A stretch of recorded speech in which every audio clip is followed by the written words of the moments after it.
હા કે ના? અને સાહેબ આનો જવાબમાં હું એક વ્યક્તિ તરીકે નક્કી કરીશ કે હું આઈ લાઈક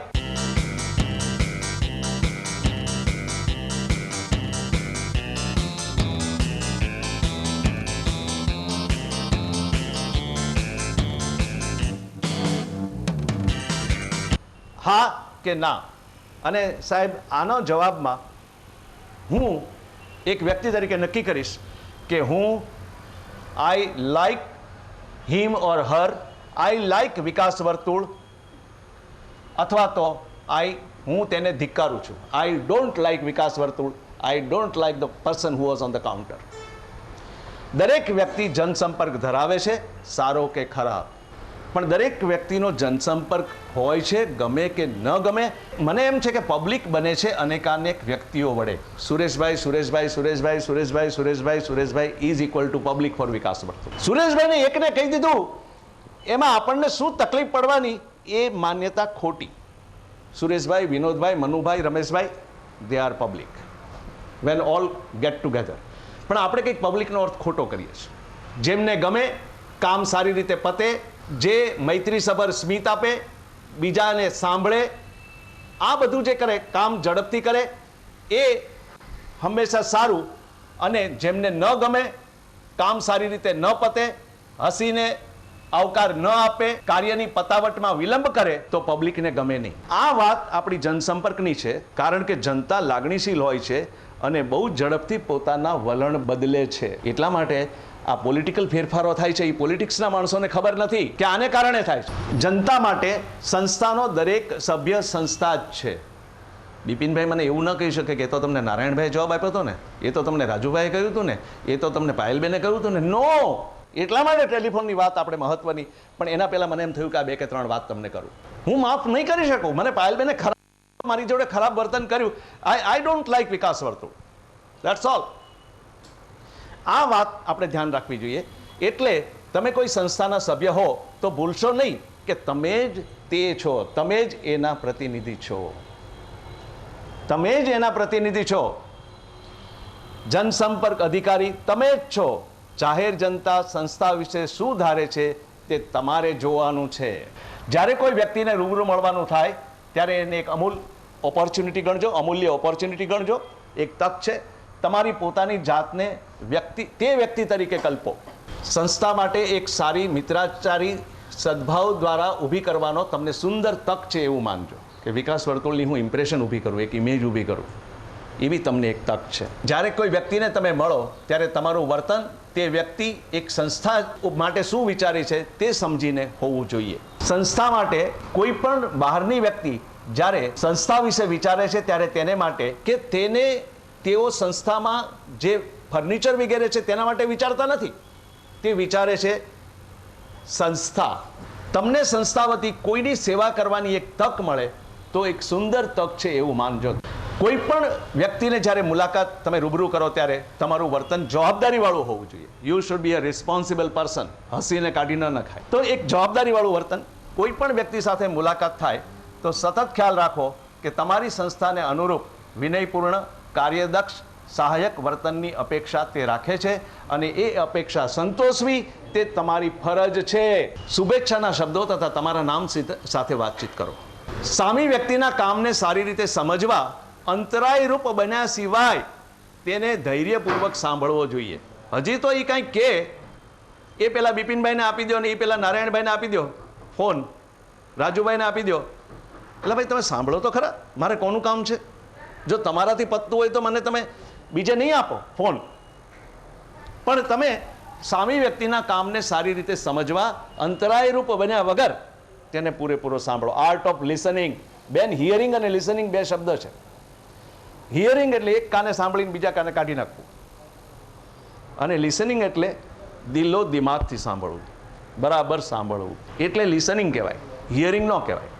જો ફોન કરનારને સંસ્થાની અન્ય વ્યક્તિ સાથે વાતચીત કરવાની હોય તો તેને ફોન ચાલુ રાખવાની વિનંતી કરી યોગ્ય વ્યક્તિ સાથે તેને ઝડપથી મેળવી આપવી જોઈએ. વિનય અને મૈત્રીપૂર્ણ વ્યવહાર એ જનસંપર્કની પ્રથમ આવશ્યકતા છે. ફોન ઉપર વ્યક્તિને સારી રીતે સાંભળી ન શકાતો હોય તો તો તેને વધુ સ્પષ્ટ વાતચીત માટે વિનયપૂર્વક કહેવું જોઈએ. હું તમારી વાત સમજી શકી નથી, જરા ફરી કહેશો? Come again, that's the latest. Come again આપણે ઘણીવાર રિપીટ કહેતા, હવે અત્યારે મોટા શહેરોમાં પ્લીઝ કમ અગેઇન, ફરીવાર કહો મને, એવું કહેવામાં આવતું હોય છે. એટલે આપણે ફરીવાર કહીએ એને. સંસ્થાના ચોક્કસ વિભાગ અથવા ચોક્કસ અધિકારી સાથે વાતચીત કરવા ઈચ્છુક વ્યક્તિનું નામ વિનયપૂર્વક જાણી અને લાગતા વળગતા વિભાગને તે અંગે જાણ કરી યોગ્ય વ્યક્તિ સાથે તાત્કાલિક સંપર્ક સ્થાપિત કરવો જોઈએ. રાજુભાઈનું કામ હોય, નારાયણભાઈનું કામ હોય, ઇમિડિયેટલી યુ મસ્ટ એન્શ્યોર કે નારાયણભાઈએ વાત કરે છે, કરી છે, જે કંઈ એના માટે ત્યાં ડિવાઇસ શોધવી પડે તો શોધીને કે નારાયણભાઈ વાત કરે છે કે નહીં, પહોંચી ગયો કે નહીં ફોન. તમને એમ હોય કે તમે આપ્યો છે, નારાયણભાઈ સુધી ફોન પહોંચ્યો જ ન હોય અને હું રાહ જોતો. You must ensure that it has reach to Narayanbhai. Phone ઉપર વાત કરવા ઈચ્છુક વ્યક્તિ સાથે સંપર્ક શક્ય ન હોય તો તે વ્યક્તિનો સંદેશો અથવા ટેલિફોન નંબર વિનયપૂર્વક જાણી લાગતા વળગતા વ્યક્તિને યોગ્ય સમયે જાણ કરી સંપર્કમાં સહાયક બનવું જોઈએ. નારાયણભાઈ, સુરેશભાઈનો ફોન હતો 11:10 અને એણે તમને ફોન કરવાનું કહ્યું છે અને જો સંદેશો આપ્યો હોય કે 4 વાગે ડીએસપી ઓફિસ પહોંચી જજો, તો એ સંદેશો આપવાનો. ઉપરાંત શક્ય હોય તો ફોન કરનાર વ્યક્તિ સાથે સંપર્ક માટેના યોગ્ય સમયની પણ જાણ કરવી જોઈએ. તમે ક્યારે મળશો સુરેશભાઈ? હું નારાયણભાઈને ફોન કરાવું. બહુ નાનું લાગે, આપણે કદાચ કરતા હોઈએ, પણ સામી વ્યક્તિ માટે બહુ મહત્વનું. મારી ઉપર એવી ઇમ્પ્રેશન પડે કે oh my God, Bhakra Nangal બંધાતો હતો ત્યારે નહેરુને બહુ જ એવું હતું કે મંદિરો બાંધું છું, ટેમ્પલ્સ, અને એટલા માટે એક વખત વેશ પલટો કરીને ભાખરા નાંગલ બંધાય ત્યાં જાય છે, તે પેલો પથ્થર લઈને જાય છે, તો કે શું કરે છે? તો કે પથ્થર લઈને જાઉં છું. નહેરુ તો મરી ગયા કે આ પથ્થરની જ વાત કરે છે. બીજો કે સામે કાંઈક ઓલું દિવાલ જેવું બંધાય છે ને, ત્યાં કે દનૈયું નીકળે છે. ત્રીજો માણસ કહે છે कि नेहरू जी का हमारा एक जो प्रधान है उनका एक सपना है कि एक मंदिर बना जाए भाखरा नांगल के स्वरूप में, उसमें मैं मेरा योगदान दे रहा हूँ. एक जन तो बड़ी गीतो જ ગાતો હતો. શું કરસ? તો કે કેમ મજા કરું છું, આનંદ કરું છું. તો કે કેમ, તું તો પથ્થર ઉપાડસ? તો કે ના ના, કે મને પથ્થર ઉપાડવાની મજા છે, કારણ કે મારું કામ એક આવું સુંદર કામ છે, એટલા માટે. એવા સુંદર કામમાં આપણે જોડાયેલા છીએ. એટલે હું ટેલિફોન ઓપરેટર છું, કે હું કેમેરામેન છું, કે હું આ બુકનું સંપાદન કરું છું, એટલું જ નહીં, પણ એક બહુ મોટા મિશનમાં આપણને ભાગ લેવાનો એક તક મળી છે. આ જો તમે માનશો ને તો તમારો અભિગમ ફરી જશે. સેલ્ફ મોટિવેશન જેને આપણે કહીએ, આપણે મોટિવેટ થવાનું છે. બેંકમાં ઘણા એવા હોય કે 4 વાગે નીકળી જાય અને ઘણા એવા હોય કે 8 વાગ્યા સુધી બેઠા રહે, એને જરાય વધારે પગાર મળતો નથી, તો પોતે મોટિવેટ થતા હોય છે. અને એક તમને કહી દઉં કે જે તમે ડેવલપમેન્ટ તમારી જાતને કરશો, આજે હું 67 વર્ષે કદાચ કામ કરી શકતો હોઉં, તો મેં ત્યાં જ્યારે કોઈ કદાચ મારા સાથીઓ કામ ન કરતા હોય એવી પરિસ્થિતિ હોય ત્યારે મેં કામ કર્યું છે.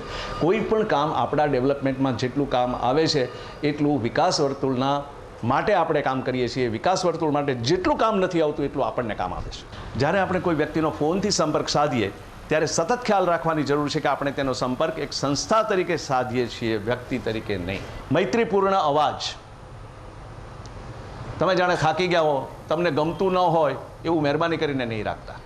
તમે ભલે ઉતાવળમાં હો પણ મૈત્રીપૂર્ણ અવાજ રાખો, સ્પષ્ટ ઉચ્ચારણ, વ્યક્તિગત સંપર્કની પ્રસ્થાપનાથી. એટલે જો તમને ખબર હોય કે સુરેશભાઈ વાત, ઓ સુરેશભાઈ તમે કેમ છો, થોડો પર્સનલ રેપો બાંધવાનો પ્રયત્ન. થોડુંક જ બીજા કરતાં જુદા થઈએ. આપણે કોમર્શિયલ ઓર્ગેનાઇઝેશન નથી, આપણે મિશન લઈને બેઠા છીએ. સહૃદયતાપૂર્વક મદદરૂપ બનવાની વૃત્તિ. ખરેખર સિન્સિયરલી યુ આર હેલ્પફુલ.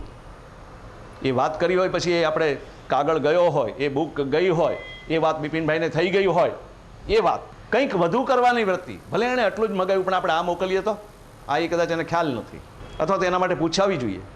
કદાચ આપણે કોસ્ટ એની હોય, પ્રાઇસ પબ્લિકેશન હોય તો. સંસ્થા વતી યોગ્ય ગાંભીર્યપૂર્ણ પ્રયત્નથી આપણે બધું જ ગાંભીર્યપૂર્ણ, એક સિરિયસલી એના માટે કામ કરીએ. આવું મને ટેલિફોન ઉપર લાગે છે કે આટલી વાત તમે ધ્યાન રાખો. આમાંથી તમે 2 કે 3 વસ્તુ જો ઇમ્પ્લિમેન્ટ કરી શકો તો તમે પહેલાં કાગળમાં લખજો. અને અત્યારે તમે આમાંથી શું નથી કરતા, તમારે જે કહેવાનું છે તે બરાબર સમજાવી શક્યા છો? ઓલાને ફરી પૂછવું પડે ટેલિફોન કરીને કે તમે આ લખ્યું છે પણ આ શું? બધા મુદ્દાઓ આવરી લીધા છે? પત્ર ઓળખ પૂરી પાડે છે કે વિકાસ વર્તુળનો પત્ર છે અને એટલા માટે આમ હોય જ. તમે કોણ છો, તમે શું છો, તમે લખો છો તે સરળ છે કે નહીં, બધા સમજી શકે તેવી ભાષા વાપરાય છે કે નહીં. લંબાણ નથી ને, લાંબા પત્રો વાંચવા નહીં ગમે, છતાંય સ્પષ્ટતા પહેલી ભલે થોડો સમય વધારે લાગે તો પણ. હવે આનો અર્થ એવો થયો કે જનસંપર્ક એટલે કે કોમ્યુનિકેશનની વાત આપણે આગળ પણ કરી. એ કસબ આખો રૂબરૂ મુલાકાત, ટેલિફોન કે પત્રનો તમે કેવી રીતે ઉપયોગ કરો છો, તમારું કોઈ સાંભળે છે, તમે જે કહો છો એ બધા સાચું માને છે, તમારી સંસ્થામાં વિશ્વાસ ઊભો કરે છે, તે લોકો તમને તમારી સંસ્થાને માન આપે છે, તમને ચાહે છે. આ બધા પ્રશ્નો જો પૂછો અને જવાબ તમારો હામાં આવે તો you are doing a good job on telephone, when you meet personally and when you write a letter. હવે આ બધાનો જો તમે એક સાર કાઢો તો નીચેની વસ્તુ આવશ્યક: ઝડપી અને તત્પર બનો. બી ક્વિક. આજે કાગળ આવ્યો હોય તો કાલ તો જવાબ જવો જ જોઈએ. કાલ જવાબ જવો જ જોઈએ. ઇનવર્ડ રજિસ્ટર હોવું જ જોઈએ. 28મી આવ્યો તો 29મી જવાબ જવો જ જોઈએ. અને ખાસ કરીને મુલાકાત સાચવવા આપણે કહ્યું હોય કે 4 વાગે મળીશું, આપેલ સમયે ફરી ટેલિફોન જોડીને અથવા પત્રનો જવાબ આપવામાં પણ એટલા જ આપણે સજાગ હોઈએ. યોગ્ય સ્તરે માહિતીની આપ-લે કરીએ અને એ રીતે બીજાના હક્કોનું માન જાળવીએ. આ શબ્દ મેં બહુ સરસ સમજથી વાપર્યો છે. તમને ખબર નથી કે તમે મારી એક વાત બિપિનભાઈ સુધી પહોંચાડી દો કે સુરેશભાઈનો આમ ફોન હતો, સાહેબ હું કોલર ઊંચા કરું કે મારું કેટલું બધું માન છે. માન કાંઈ ન હોય, એ સિસ્ટમ જ હોય. તો મને તો એમ થાય કે મને કેટલું બધું માન આપે છે કે મારી વાત બિપિનભાઈ સુધી પહોંચી ગઈ હો. આ પ્લીઝ તમારા મનમાં રાખો. તમે સુરેશભાઈ હો તો શું, પૂરું. જે જવાબ મળે એ પ્રમાણે કરો. તમે કાર્ય પૂર્ણ થાય ત્યાં સુધી સતત સંપર્કમાં રહો. તમને પેલી બુક મળી ગઈ, સાહેબ શું આનંદ થશે. હા હા બેન મળી ગઈ, આઈ એમ સોરી, મેં તને એકનોલેજ ન કર્યું કે મને મળી ગઈ. જો આ જવાબ ન હોય તો આપણી વાત વ્યવસ્થિત રીતે સન્માનપૂર્વક પૂરી થઈ હોય, એની અંદર ભાવ પણ આવ્યો હોય તો દેટ્સ ઇનફ. વાત જેટલી ટૂંકી, પત્ર જેટલો નાનો, એટલો હંમેશા સારો. એ કારણે હંમેશા એક બહુ ધ્યાન રાખવાનું કે આપણે બીજાના સમયને રિસ્પેક્ટ આપીએ છીએ અથવા કહીએ hope I am not disturbing you, હું તમને પછી વાત કરીશ. આવું કંઈક બહુ લાંબો સમય વાતો કરવાનું ટાળો. આપણે અંદર પણ અને બહારના વ્યક્તિઓ જોડે પણ આપણે અંદર પણ વધુ વાતો કરવી જોઈએ નહીં. વાતો કરીને એકબીજાનો સમય બગાડવો ન જોઈએ અને બીજાની વાતો અધવચ્ચેથી અટકાવી વાત ન કરો. લિસનિંગ, આર્ટ ઓફ લિસનિંગ કહે છે કે આર્ટ ઓફ કોમ્યુનિકેશન જેટલું જરૂરી છે એની કરતાં વધારે આર્ટ ઓફ લિસનિંગ જરૂરી છે. આપણે સાંભળવું કેમ એ આપણને ખબર નથી અને સાંભળતા નથી બરાબર એટલે જ ગોટાળા થતા હોય છે. એ લિસનિંગ કેળવવાની જરૂર છે અને લિસનિંગ ક્યારે કેળવી શકાય કે તમે ઉતાવળા ન થાઓ, તમે બીજાની વાત કાપી ન નાખો. મારે તમને કંઈક કેવું છે પણ તમે વચ્ચે હા મને ખ્યાલ છે તમને આપી દઉં બિપિનભાઈને. અરે પણ તું સાંભળતો ખરી કે 3 જણાને આપણે બહાર મોકલીએ, એક સંદેશો લખીને આપો એને 5-6 લીટીનો, એ એક જણને આપવાનો. આપણે પેલા અહીંયા બધાને કહી દેવાનો કે આ સંદેશો છે આખો, અને એ પેલો માણસ અંદર આવીને કહે કે આ સંદેશો મને આપવામાં આવ્યો છે મોઢે, કે જોજો તમે એમાંથી 2-3 વસ્તુ જતી રહી હશે. પછી એ માણસ જઈને એ સંદેશો બીજાને આપે, જે બીજો ભાઈ હોય ને, ત્યારે બધાએ દૂર ઊભા રહેવાનું એટલે એકબીજા સાંભળે નહીં. પછી બીજો આવીને ક્લાસમાં કહે કે મને આ ભાઈએ આમ કહ્યું. ક્લાસ સાંભળીને હસશે કારણ કે ઘણી અગત્યની વાત એમાંથી ભૂલાઈ ગઈ હોય. પછી એ માણસ બહાર જઈને પાછો ત્રીજાને કહે અને ત્રીજો આવીને અહીંયા કહે અને ત્રીજો માણસ આવીને કહે, ચોથો ને પાંચમો કહે ને ત્યાં સુધીમાં તો સંદેશાનું ભીંડલું વળી ગયું હોય. જે ઓરિજિનલ હોય એ કરતાં આવું જુદું જ હોય. અને ખરેખર જીવનમાં આવું બનતું હોય છે. ખરેખર જીવનમાં આવું બનતું હોય છે કે એકે બીજાને આપ્યો હોય, બીજાને ત્રીજાને આપ્યો હોય, ત્રીજાને ચોથાને આપ્યો હોય, ચોથાએ પાંચમાને આપ્યો હોય અને ખલાસ થઈ ગયું હોય. હવે જ્યારે આપણે આ જાણીએ, કારણ કે જર્મન સાયન્ટિસ્ટનું એક એવું મોડેલ છે કે કોમ્યુનિકેશનમાં, દાખલા તરીકે મારે ને બિપિનભાઈને બનતું ન હોય, નવા વર્ષનો દિવસ હોય, રસ્તામાં બહુ ગીર્દી હોય, હું રસ્તાને આ છેડે છું ને બિપિનભાઈ આ છેડે છે. બિપિનભાઈ મને એમ કે એને વિચાર આવે કે આજે ભૂલી જઈએ બધું અને સુરેશભાઈને વિશ કરીએ, એટલે એ મારી પાસે આવી શકે એમ નથી વચ્ચે ગીર્દીને કારણે. એટલે ત્યાંથી મને આમ કરે, સુરેશભાઈ હવે જુઓ તમે કેવું બને છે. મારા મનમાં બિપિનભાઈની યારે અણબનાવ છે એટલે હું કોકને તો એવું જ કહીશ કે આજે બિપિનભાઈ મને ગાળ દીધી. This is the fact. આ બધા પ્રયોગો થયેલા છે મેનેજમેન્ટ લેબોરેટરીમાં. કારણ કે મારા મગજમાં એક ખ્યાલ છે બિપિનભાઈનો, એને કારણે હું બિપિનભાઈએ મને વિશ કર્યો તો પણ હું આવું જ સાંભળું છું. એટલે આ બધી બેરિયર્સ જે છે એ તમે જો બરાબર લિસનિંગ આર્ટ ઓફ લિસનિંગ તમે ડેવલપ ન કરો તો